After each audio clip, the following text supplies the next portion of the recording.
Hey guys, what's going on? I just wanted to do a really quick down and dirty guide of intermission in phase two just to help make it a lot easier to know your positioning and where you're supposed to be standing in these times. It's pretty simple, but I'm going to show you a melee perspective as well as a range perspective. So, melee, I usually stand on this side, right of the middle. I believe you probably could start on the left side, but the beam starts right on the middle. I think you have about half a second before it actually starts to tick, but I always just stand over here just to be safe. You want to make sure that you have a CC rotation down. We have three CCs going. We have Lake Sweep, we have Blinding Light, and we have whatever the Demon Hunter is with Chaos Nova, Chaos Brand. I don't know what it's called.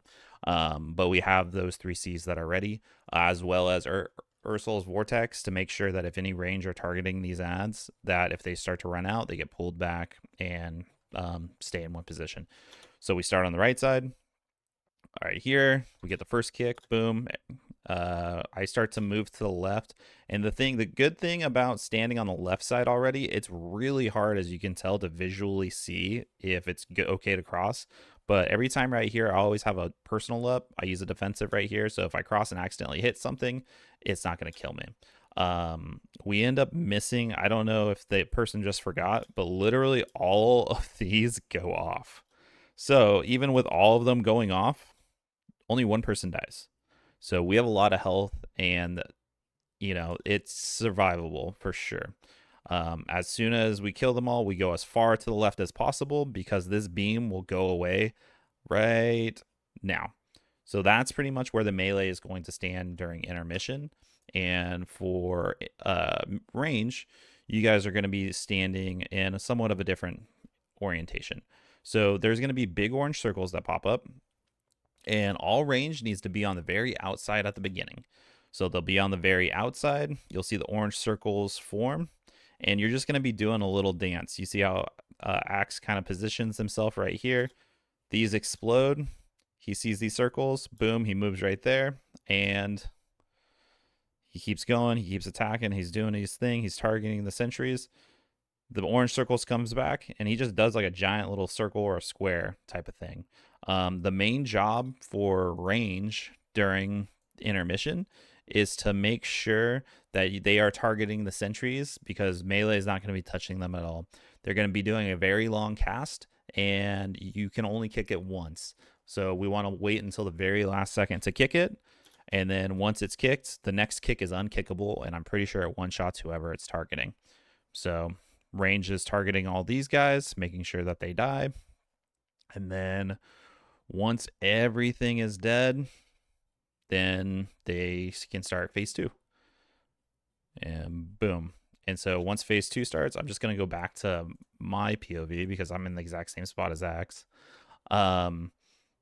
Once phase two starts, you just get in your positions. And just to let you guys know how scripted this fight is, it's literally all these circles are happening at the exact same time, like on every single pool. So every single pool, I horsey up, I run through here. I know that there's going to be zero electricity along the way, and I'm fine. So it is super, super scripted. I get into my spot, and then this is where I chill. Originally, I was put in here where there's 5 melee, but it seems a little crowded. And the thing is, on this fight, the boss has a ginormous hit range. Like, I'm still attacking him, like from right where I'm at, and I'm super far away.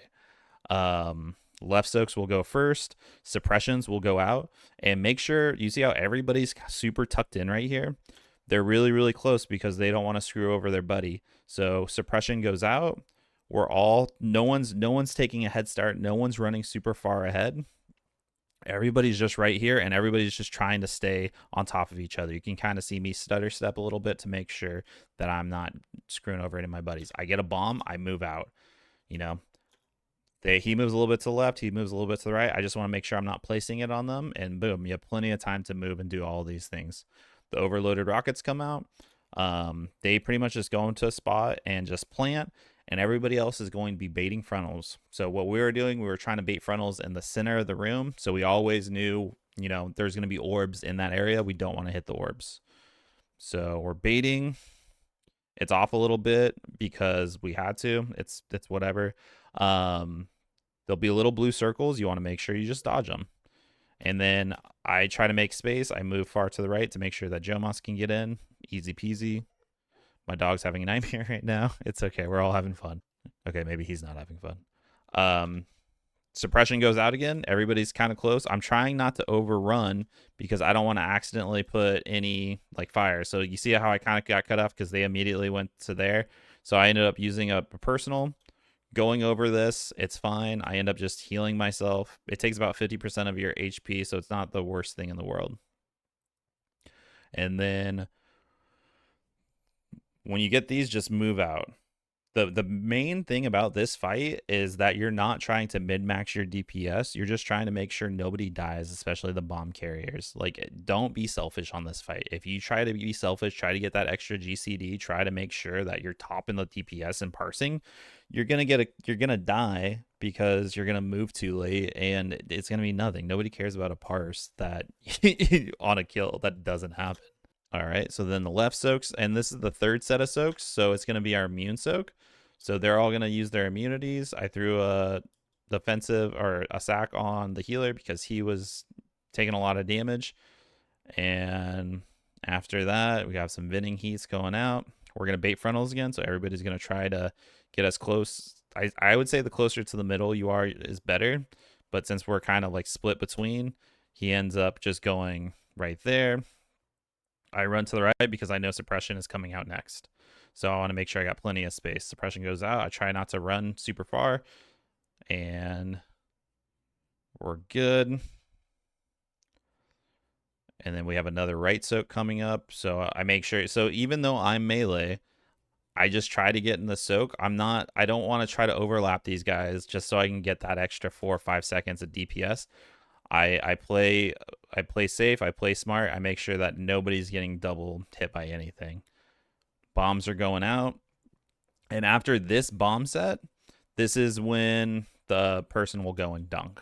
So they'll do the last dunk. The overloaded rockets will be coming out here shortly. So it goes bombs and then rockets. We're baiting frontals. And so here's the thing. I have this. I want to try to just plant and stand my ground. I don't see one of these circles right here, but instead of panicking and moving super far to the left or right and accidentally killing somebody, I pop a defensive and I just take the hit. And I don't even think it breaks through my shield. Yeah, it doesn't even break through my shield. So you just want to play smart. You want to make sure that you're not killing your buddies and that you're not panicking. You just, if I move at the last minute and shoot one of the bomb carriers off, then it's a wipe and we have to go again. If I stand right there and I'm not a bomb carrier and I die, it sucks, but the pool still goes on. We cross over to this side. You want to make sure you're just playing safe, not running through any unnecessary damage, and then the boss is dead. We have 20 people up. We don't even get to the intermission and the boss just dies. So that's pretty much how you guys need to place yourself in intermission and in phase 2. And phase 3 is pretty much the exact same thing, except you have less space, but you guys are going to be pretty much just standing in the same spot as you were, just a little bit more condensed. So just play smart, play safe, don't try to be greedy, and it's an easy boss. If you guys get past the first phase consistently, that's the hardest part of the fight. For the start of the second intermission, you're going to make sure range that you stand in the middle, and then melee, you can either stand all the way to the edge or you can kind of stand in the middle as well to make sure that you get all your CCs and kill the ads really fast. What I was doing for melee, I was standing right here on the outside, still attacking the boss and then also attacking the ads, making sure that I got all my CCs done. Range, you're going to do the same thing. You're going to bait in the middle because there's fires going out on the outside. And then as soon as those, you'll just move back out. You're going to be attacking the sentries, getting the kicks at the last minute, and those are your main things that you're focusing. And they'll move back in. Pop a defensive. They went over the blue. It's not going to kill you, but it's fine. And then melee, let's see if we can see from this POV. So melee, you can either stand all the way to the right edge. I was standing right here. You're just going to make sure that you're getting CCs on all these technicians. You're going to still do the same set if you... from what you were doing before, it might have changed things if it's still on cooldown, but you're just killing those ads. And once they're dead, I believe for the last blue beam, melee, you can take it all the way to the edge. You have to go into the blue just a smidge, use defensive, and you'll be fine. But that's it. phase 3 is they do the exact same thing as phase 2, except you just have less space. If you guys have any questions, please, please, please hit me up. Also, just make sure you guys are watching VODs of other people that are your role. So like I watched a whole bunch of Rhett POVs just to make sure I was positioning myself like how they were. That's how I knew, oh, I could stand all the way out in range, because that's what a Rhett Paladin was doing. So just watch some videos of other tunes that are playing your class and spec. And yeah, anyways, hope you guys have a great weekend, and yeah, good luck in Galley, and see you next time. Bye bye.